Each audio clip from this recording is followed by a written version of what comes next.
બોલો બેન, તમે શું કરવા આવ્યા? અમે આજ તારીખ 9 અને ત્રીજો મહિનો 2024 અમારી જે પડતર માંગણીને લઈ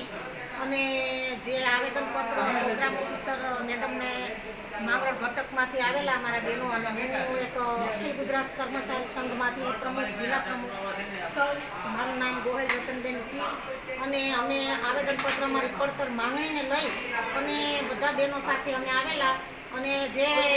પ્રોગ્રામ ઓફિસર મેડમ બોર્ડની પરીક્ષાઓને કારણે સુપરવિઝનમાં ગયેલા હોવાથી અમે જે અહીંયા જિલ્લા કચેરીમાં અમે જે આવેદનપત્ર રજૂ કરે છે. અમે જ્યાં લગી અમારે જે આ ઓનલાઈન કામગીરી ઉપરથી એપ પછી એપ આવેલી છે, તો અમારે જે પર્સનલ મોબાઈલમાં અમે કામગીરી કરીએ આ જ્યાં લગે અમારો જે પડતર પ્રશ્ન છે, જે 24,800 વર્કરનો પગાર અને 20,300 હેલ્પરબેનનો પગાર જ્યાં લગે અમારું માનદ વેતન વધારો નહીં મળે અને સારી ક્વોલિટીના ફોન નહીં મળે ત્યાં સુધી ઓનલાઈન કામગીરી સ્થગિત કરવામાં આવે છે.